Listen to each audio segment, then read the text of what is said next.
안녕하세요. 오늘은 정신분석의 뜰 락강 스터디 용어 해설 어머니부터 나가겠습니다. 어머니는 아이를 호명하는 존재입니다. 원초적인 아이 존재를 호명하는 주체가 어머니입니다.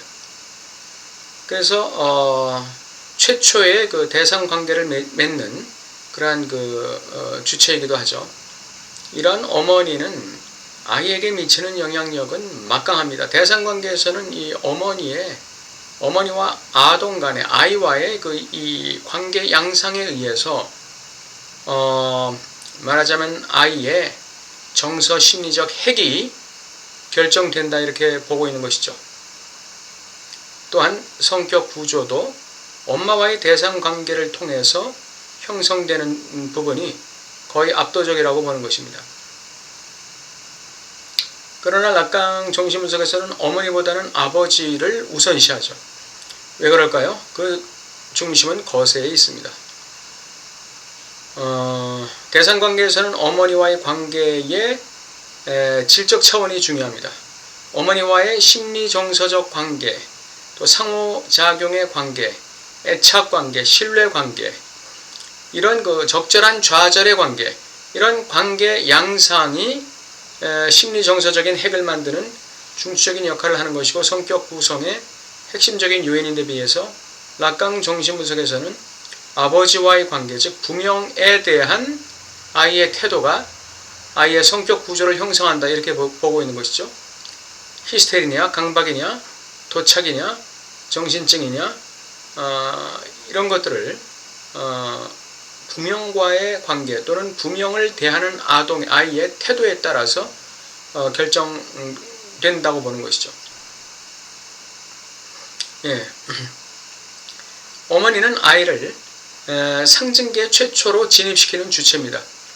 호명을 통해서 어머니는 아이를 상징계에 진입시키는데 어머니가 진입시키는 상징계는 상상적 상징계입니다. 그러나 아빠가 진입시키는 상징계는 상징계적 상징계가 되는 것이죠. 약간의 차이가 있습니다. 그러므로 아이가 엄마와의 이자관계에서부터 한면으로는 엄마의 에너지를 통해서 모성적 에너지를 통해서 아이의 정서 심리적인 안정과 발달이 이루어지지만 그러나 한편으로는 아이의 존재적인 소외가 일어나는 기간이 바로 엄마와의 이자관계 시기라고 그랬죠. 엄마와의 이자관계 시기를 빨리 졸업하는 것이 아이에게는 유리합니다. 그것은 왜냐하면 존재적인 불안으로부터 존재적인 소외로부터 벗어날 수 있기 때문에 그렇습니다. 그래서 아버지의 명령으로 나가야 되는 것이죠. 어머니의 욕망은 원래 페니스가 없는 데 대한 음경이 없는 데 대한 욕망이었죠. 페니스를 갖고자 하는 욕망이 아이를 갖고자 하는 욕망으로 바뀌었고 그 아이를 가졌으면서도 불구하고 엄마의 욕망이 달성될까요? 달성되지 않죠. 엄마의 욕망은 아이 저 너머에 어떤 이상한 남자에게 있는 거예요. 그게 남편이죠. 근데 그 남편도 엄마의 욕망을 달성할 수 있을까요? 천만에. 엄마의 욕망은 그러므로 궁극적으로 상상계적인 욕망입니다. 환상 속의 욕망이에요. 그러므로 엄마가 지향하는 욕망은 아갈마, 환상의 대상 A로서의 아갈마라고 할 수 있죠. 그것은 이 세상을 다 주고 채워도 채우지 못할 것입니다.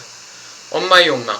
이 엄마의 욕망이 자기에게 있지 않다는 것을 발견한 아이는 엄마에게 질문을 던져요. 캐보이, 당신은 도대체 나에게 무엇을 원하는 것입니까? 내가 어떻게 하기를 원하시는 것입니까? 이러한 질문을 던지게 되면서 나는 그러면 무엇을 욕망해야 되는가? 라는 욕망의 주체로 등장하게 되는 것이죠. 이것을 아이가 엄마의 결여를 발견한다. 이렇게 바꾸어 말할 수가 있습니다. 어머니는 상상적 어머니가 있고 상징적 어머니가 있고 실제적 어머니가 있어요. 상상적 어머니는 전능한 권력의 소유자로서의 어머니입니다. 소위 팔루스를 가진 엄마, 이것이 바로 상상적 엄마죠. 그러나 이와 같은 팔루스를 가진 엄마와의 이자관계에 묶여있는 아동에게는 어떤 불안이 있을까요? 전능한 엄마, 팔루스를 가진 엄마, 권력을 가진 엄마에게 삼켜질 것 같은 존재적 불안을 느끼게 되는 것이죠. 이게 존재적인 소외입니다. 주체 소외예요.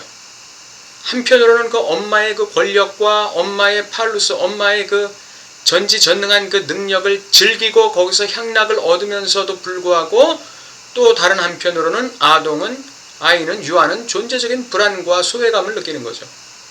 그래서 이 상상적 어머니와 빨리 결별해야 돼요. 그러니까 상징적 어머니가 있어요. 아이를 만족시키는 어머니입니다. 이거는 어머니의 모성애라고 할 수 있어요. 사랑.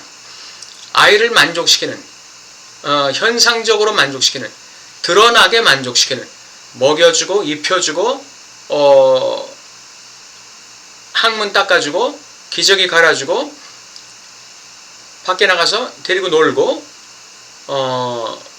즐거운 일을 만들어주고 어떤 그 장난감이나 뭐 먹을 거나 그 아동이 원하는 것을 사주는 그런 그 하나의 사랑의 공급자로서의 어머니, 요것이 바로 상징적 어머니가 되는 것이죠. 또 한편으로는 상징적인 어머니다 그러면은 상상계적인 어머니이면서 동시에 상징계적인 어머니의 구실을 하는 경우가 있는데, 그것은 거울 단계에서 아동이 거울에 자기의 게슈탈트를 바라보고 만족해하는 순간 뒤에서 아이의 거울 속의 아이의 모습에 긍정적인 신호를 보내는 엄마의 눈빛, 이것이 바로 상징적 어머니라고 할 수 있습니다. 여기서 아동은 자아 이상을 획득하게 되는 것이죠. 자아 이상이란 상징적 어머니와 관련이 있습니다. 이상적 자아라는 것은 상상적 어머니와 관련이 되는 것이죠. 전능한 어머니와 관련된 게 바로 이상적 자아예요. 실제적 어머니라는 게 있어요. 실제적 어머니라는 건 아이가 상실하는 어머니가 실제적 어머니예요. 더 이상 이제 어머니에게 근친상간을 할 수 없게 된 상황이 되면 아이는 엄마 상실의 이 불안을 느끼게 되는 거고, 엄마 상실의 그 좌절과 그 트라우마를 갖게 되는 것이죠. 이와 같이 잃어버린 엄마, 영원히 회복할 수 없는 엄마를 실제적 어머니라 이렇게 얘기할 수 있습니다. 이것은 바로 아동의 환상 속의 대상 A로 자리 잡게 되는 것이죠. 완벽하게 나를 채워주는 엄마를 상실했다는 것은 바로 아동의 환상 속의 대상 A를 띄우는 직접적인 원인이 되는 것입니다. 상실한 엄마가 바로 환상 속의 대상 A로 자리 잡게 되는 것이죠.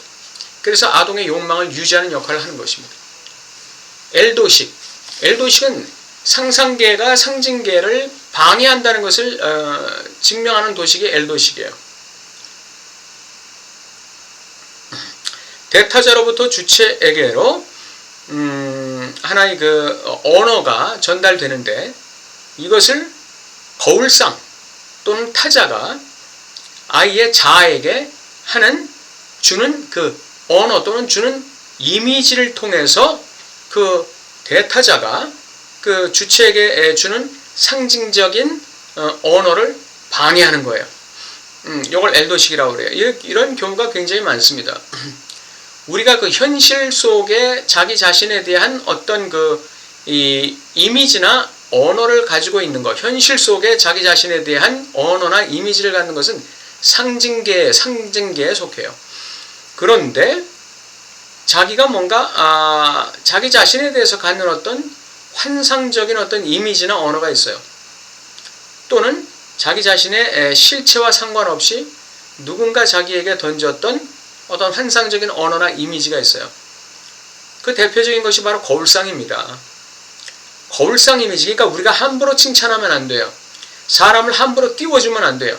그 함부로 띄워주는 그 언어나 이미지가 그 사람으로 하여금 정상적이고 상징적이고 현실적인 자아의 이상 또는 자기 자신에 대한 그 자기감을 갖는 것을 방해하는 것이죠.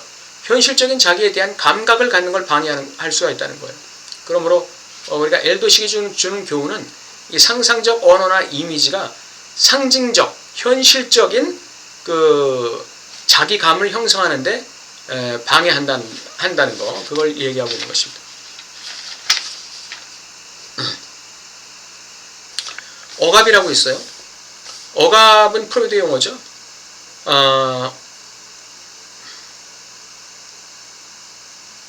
이 억압이라는 건 원억압이 있고 2차 억압이 있습니다. 원억압이라고 하면 그 가족관계에서 아이에게 자리 잡은 원초적인 억압을 얘기하는 거예요. 근친상간의 금지, 근친상간의 욕망의 억압, 이게 원억압이라고 할 수 있죠. 락강으로 말하자면 어떤 게 원억압이라고 할 수 있을까요? 어머니의 상실, 엄마의 젖가슴의 상실, 또는 태어날 때의 어머니의 안락한 그 태반의 상실. 더 깊이 들어가면 엄마 태 중에서 그 아기가 하나의 세포 분열을 하면서 자신의 어떤 반쪽을 잃어버리면서 하나의 성으로 확립되어가는 과정에서 잃어버리는 자신의 한 반쪽, 그 반쪽의 상실, 이러한 것이 락강에게서는 원억압이다, 이렇게 얘기할 수 있겠습니다. 그러한 원억압이 결국은 그 원억압에 칼라가 맞는 2차 억압을 불러들인다는 것이죠. 2차 억압을 그 이후에, 출생 이후에 이 관계를 통해서 또는 어떤 상황을 통해서, 어떤 언어를 통해서, 어떤 인물을 통해서, 어떤 그 사건을 통해서, 외상적 사건이라든지 그러한 것이, 그러한 그 사건이 있을 때 원억압은 그러한 것들을 통해서 이 아이가 소화되지 않는, 해석되지 않는 어떤 부분을 억압시키도록 불러들이는 역할을 해요. 자석같이 불러들이는 역할, 자석같이. 후천적으로 아이가 소화되지 않는 어떤 사람, 언어, 이미지, 사건, 상황, 이런 것들에 대해서 2차 억압을 시키는 것이 바로 원억압이라는 것입니다.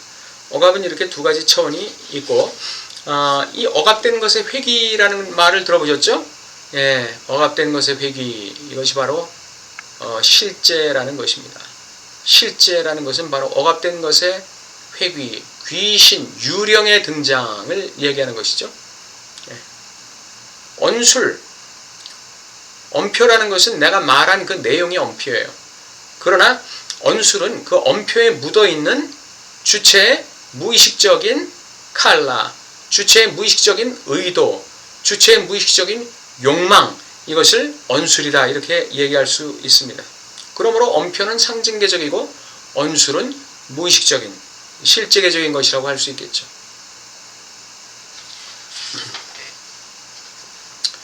오늘은 여기까지 하고 다음 주부터 들어가도록 하겠습니다. 여러분 수고하셨습니다.